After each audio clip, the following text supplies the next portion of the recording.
Hey everyone, welcome back to another exciting episode of Attack Productions.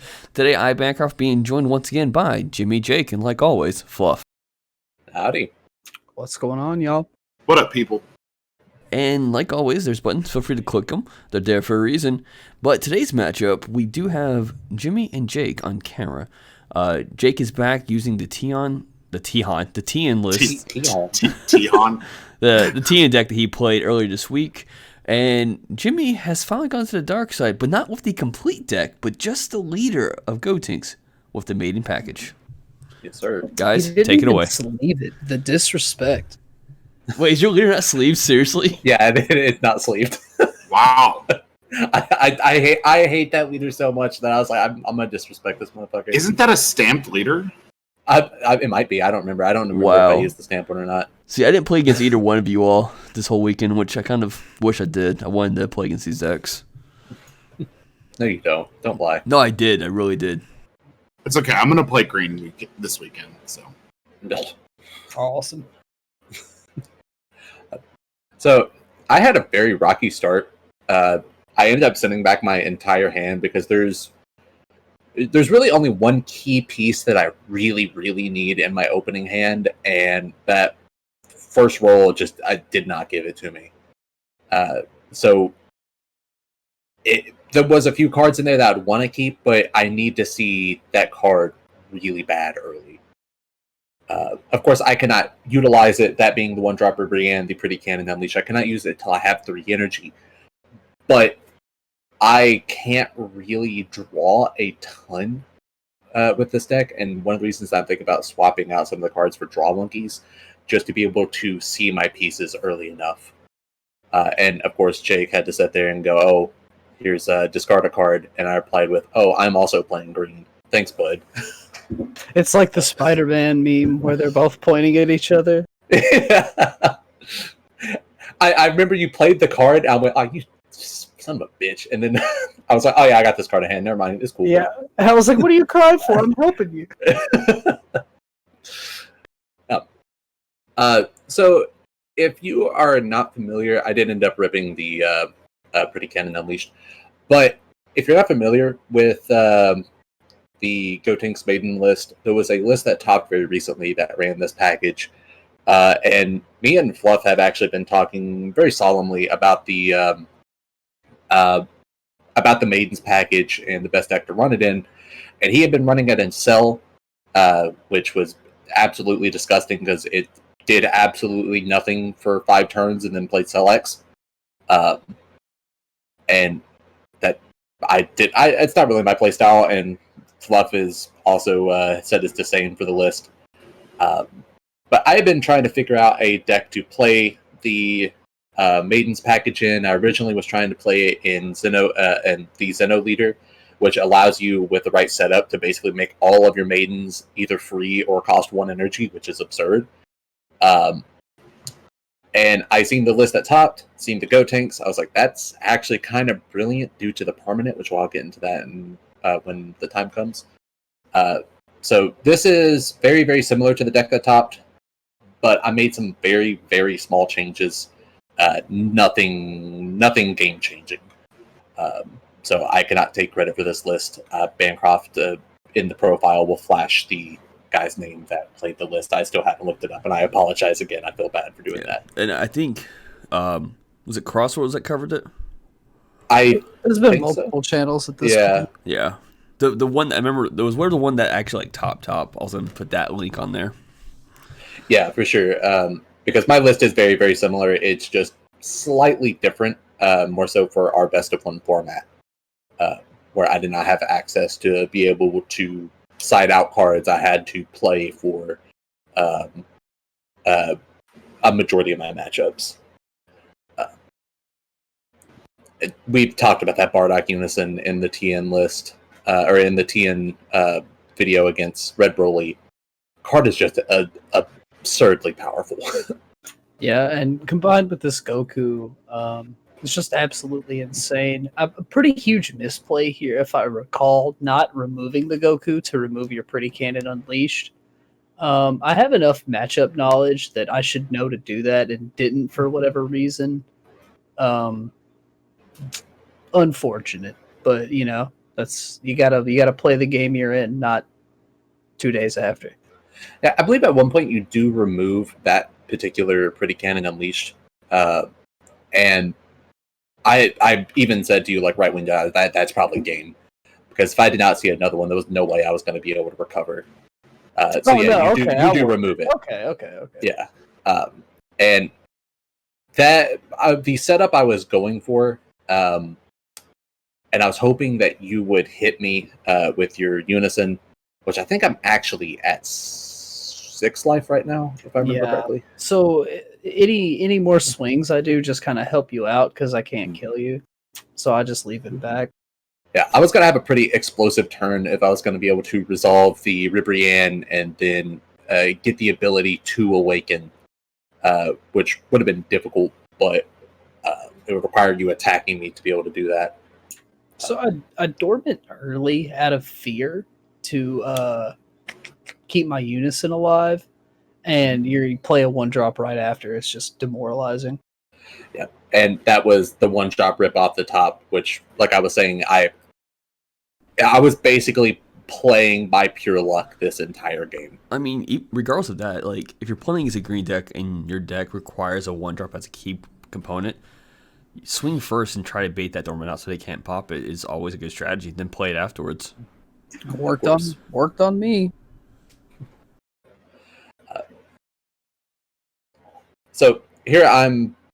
My target is Jamez. It is, if you don't know what he does, he reduces the cost of all Maiden Squadron in your hand by 2, which makes this deck just absurd. And some of the best battle card combos you can play is created by this Jamez. So I wanted to put him out as early as possible while your hand was still somewhat small, to mitigate the chance of you being able to counterplay with Frieza, which was one of my biggest fears in this matchup, because nothing in my deck has barrier, nothing has protection at all. Other than the Zamasus, they have indestructible, so they're safe, but it requires me to put a 5-drop on field, or be able to add up to that, which will open enough counter windows for Frieza to come in. Yeah. So full disclosure here, I had the Frieza when you played Javez, but I didn't use it because we had played a couple of friendlies, this list, my Tien against your Gohan before, and a lot of board wipes happen, and I wanted to keep the Frieza back for after the board wipe. And here, this is just a horrible play, considering there's a lot of board wipes coming. I commit 3 battle cards to the board to draw 2 cards. So really, this is just a minus. And sure, I get to awaken and untap an energy. I'm going really wide here. But even with these tokens and the Unison and combo killing pressure, the Goku is not triple strike, and I cannot pressure Jimmy in a meaningful way here. Additionally, I play the tokens before I make swings and open them up for removal whenever I make a play on Jimmy. So this is probably the turn that lost me the game, considering I commit. Oh wait, I spoilers. Cut that. Cut the feed. Cut the feed. It's too late. Somebody cut me off. Cut me off. Here's a quick question though. Knowing that this deck does rely on Jamez, why didn't you swing first with Tien to get the... Okay, I guess you're going to combo one off here, potentially. I ended up cleaning up the tokens using Dormant. Yeah, so I'm saying, like, he could have swung first with Tien before the Chaozu. Yeah. And then gotten the KO factor. Yeah, Tien was unawakened at that point, but there is a way that I play this turn differently and limit Jimmy's resources on the board while extending my own. It just goes to show that there's always a better play, or a lot of times there's a better play than the one you initially see. I probably forced drawing cards off the play-by-play pro, and yeah. Just not tight gameplay, just bad decision making. I was very worried this entire match about removal because of how fragile the Maidens package is. Which that's not saying that the package is bad. It's good enough to play, and it topped an event because the power of the cards that you can put on the field. But like just the backside of the Tien leader will set me back so far that I had to burn that dormant, even though I felt pretty safe and I wasn't really scared of dying because the Goku was not triple strike and could not become triple strike that turn. I would still rather burn the dormant and keep Jamez alive than save a dormant for when it will be a pivotal turn.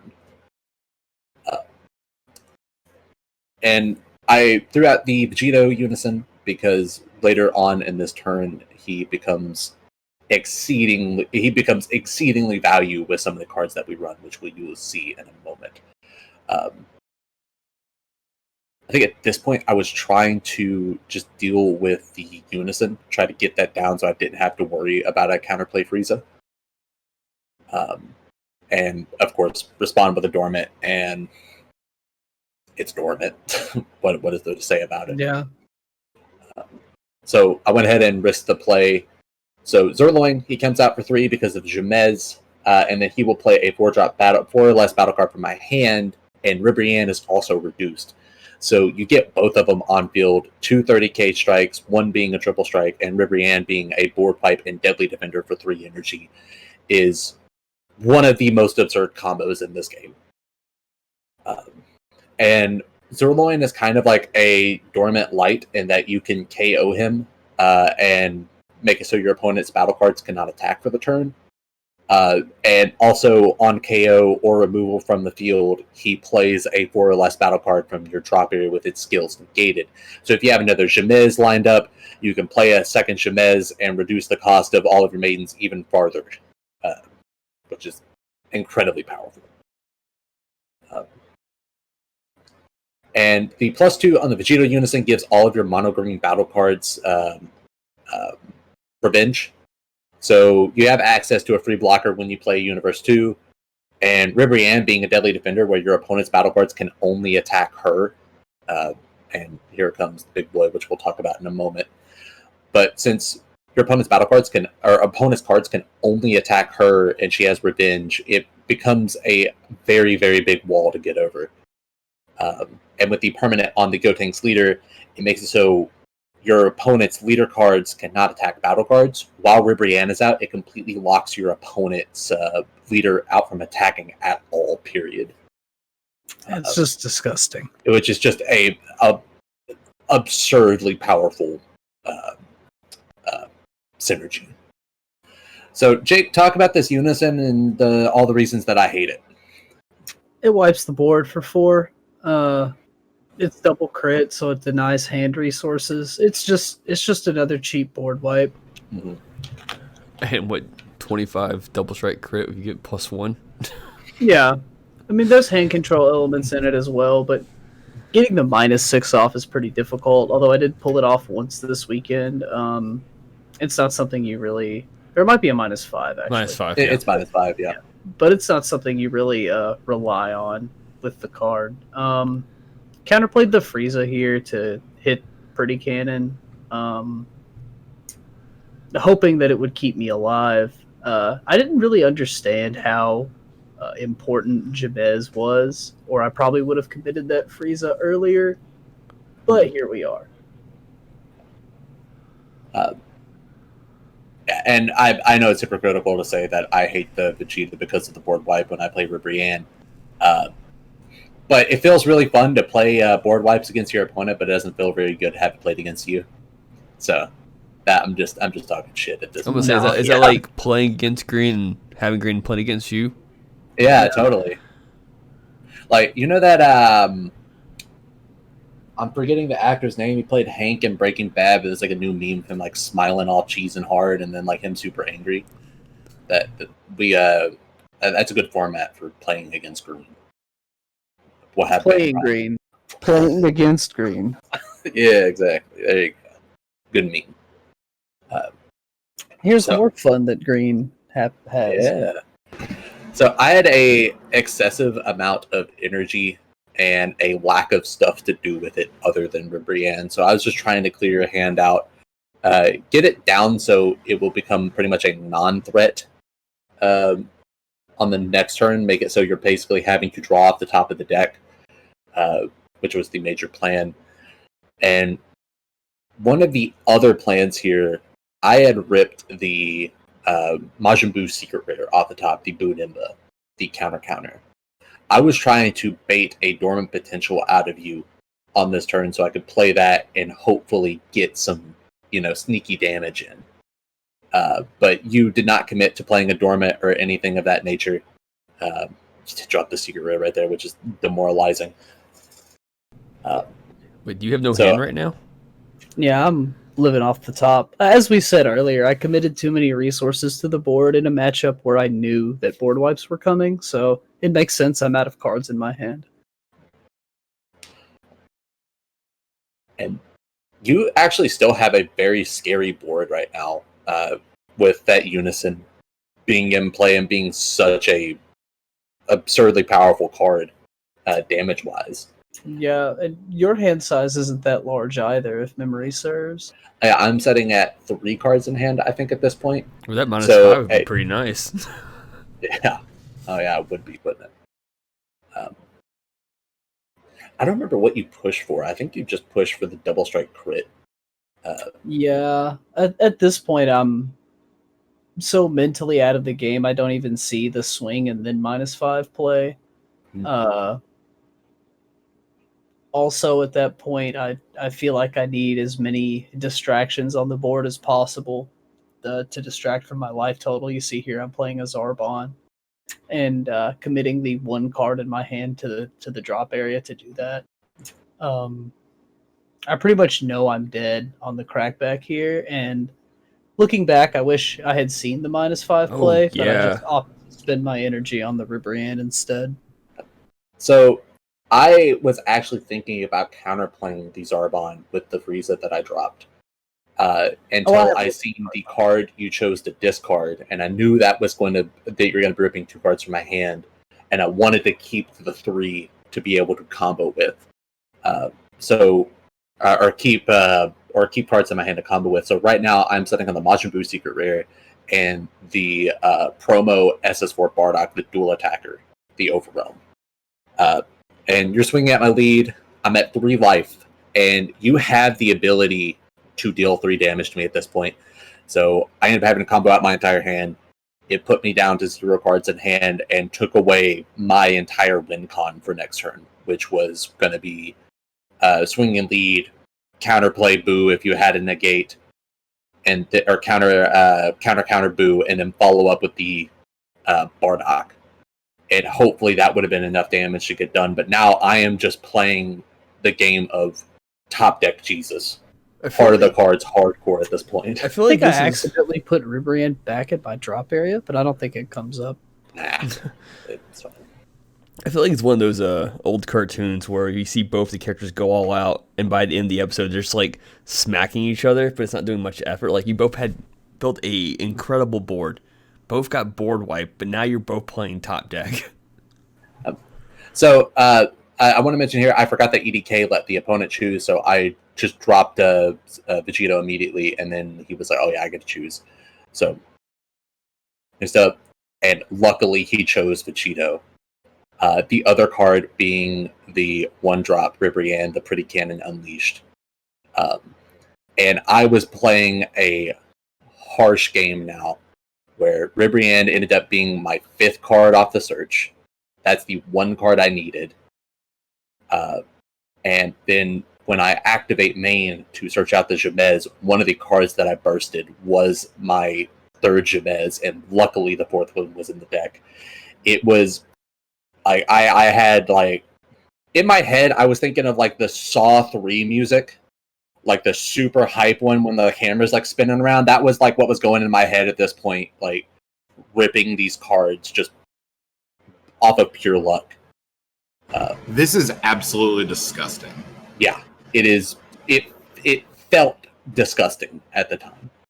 And that's something we've all kind of mentioned about Green, on how it is it takes one card to change the entire scope of the game, where other colors will require you seeing, 2 or 3 cards to be able to get a chain going, or 2 or 3 cards to recover. Green, in almost every archetype, you just need to see one singular card to make everything work. I mean, imagine that life was a shocking death ball, Exactly. Yeah. The value of every single card in green is so much higher than the value of like an individual card in any color. I think green lacks overall consistency compared to something like yellow or red. Mm-hmm. But the individual strength of the pieces are so much higher, especially when you factor in hand control. And, you literally, most decks can't play the game without a hand.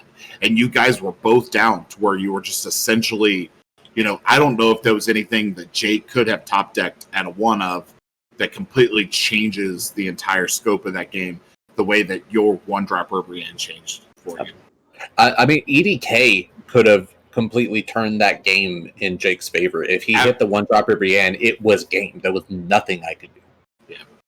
Like, I could swing twice. I could swing the Unison, pay 2, and swing with another Unison, but that's just going to put more cards in hand and leave him at, 1 life for in him a position to kill you. Yeah.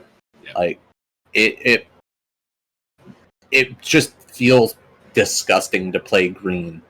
And it's one of the reasons that's kind of got me off of the green train, because I was kind of getting onto it and starting to enjoy playing it, but it just feels bad playing it. Like, I don't feel like I'm being a skillful player when I'm just ripping cards off the top and having one single card be able to win me the game, and that just happens to be a 1-drop. Which that's not I disagree. I think looking back and watching this game back, I made several large misplays that could have changed the outcome of the game for me. I think I 100% deserve to lose this game, and I don't know. I think if we run it back, it might not be the same. I mean, even with the friendlies, like, you took one of the friendlies handily. So I don't think that's anything on the skill of the players. It just comes down to what you're getting off the top of the deck. And this is not a bash against people that play green. No, absolutely not. If you play green and enjoy it, that's awesome for you. It's just not for me. So this is not talking down to anybody that plays green. I'm not calling you a unskillful player. I personally love green's functionality. I love the toolboxy kind of style that green offers, but I don't feel good about it. I don't, and not that I don't feel like a good player. I feel like my friends sitting across the table are not enjoying their experience when I play green. That's my biggest problem with green, is I feel like that the overall experience of both players at the table is significantly diminished when you're playing something with large hand control elements that just blows the field up out of nowhere.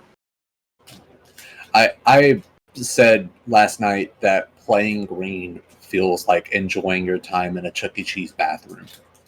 Like, it's so grimy and disgusting, but just right outside, it's like, hey, that's a fucking Chuck E. Cheese, bro. And there's like a good Chuck E. Cheese, not like the new shitty one with like the CGI mouse. Like, this is the good shit. And with that being said, thank you all for tuning in. Like we said earlier, there's buttons. Feel free to click them. They're there for a reason. Jake, last words. If you want to win, you have to practice. And just because you practice doesn't mean you're going to win. Jimmy? Oh no, I kind of blew my load on the Chuck E. Cheese thing. Yeah, you kind of did. Yeah. What's Rocky? Is it Rocky Fire Explosion? Rockefeller Explosion? Yeah, those places. Those places are dope as fuck. You talking about Showtime Bear Pizza? Yeah, it's bro. The Rockafire Explosions? I have a Rockafire Explosion. Yeah. I have an unhealthy obsession with roadside attractions. I should know that. I need to turn in like my roadside attractions. That and roller coasters, huh? Yeah, and roller coasters, bro. I'm tune in next time when I have my roller coaster show on the time. Fuck, would you lead us out? Like the new Chuck E. Cheese in town, all of our pepperonis are within their expiration date. How about yours? Read your cards, know your plays. Let us make the mistakes so you don't have to. As always, fluff out.